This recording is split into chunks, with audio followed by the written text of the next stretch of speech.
concerning the presentation of the Necronomicon as a historical book come in many ways. Firstly, the specific manuscript of the Simon edition is said to have been stolen not long after the copies of it were made for translation, and even these copies seem to be unavailable to anybody. So, more importantly than for that book, dating an actual manuscript is really about dating the tradition of which it's being alluded to. First of all, it's not Sumerian.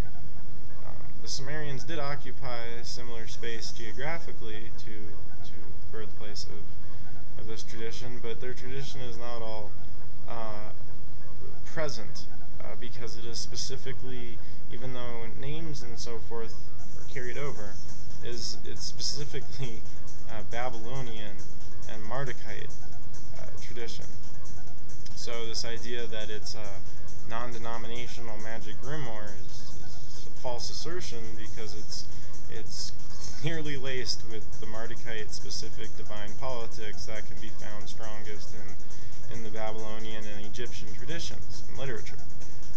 Among these, of course, the centralized veneration of Marduk-Ra, Lord of the Gods on Earth. This is something entirely absent in the original Sumerian tradition. So, according to the story, the manuscript that served as the basis for the Simon Necronomicon was recovered from, in and of itself, the stolen rare book collection in 1972. So, the original people involved with the translation and presentation of this salvaged tome were none other than Peter Levenda and also Herman Slater, which is the owner of the Magical Child bookstore in Manhattan, which was originally known as the Warlock Shop. And the book is said to have been completed in 1975, and then it would actually take 2 years for it to really actually be brought to the public in 77.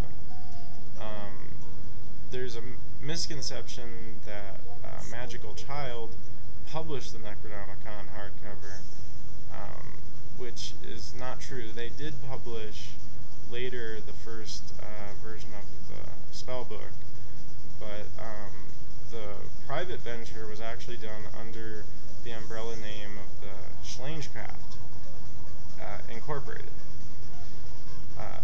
But the Magical Child is, however, credited with the release of the first edition, like I say, of the slim volume to follow it up.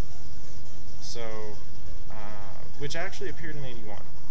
So the paperback for Avon came out in 1980, and Magical Child put out the spellbook in 81. But the design of the book, especially at that time, required some serious skill and experienced people and money.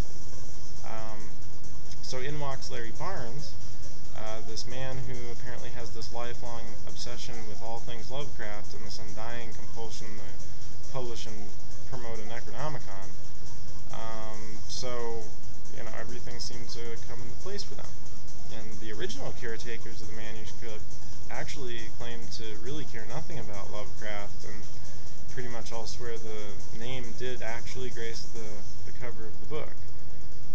So, as I have mentioned elsewhere in the series, the semantics of the title itself seems to be what seems to be most questionable to people concerning the presentation of the book.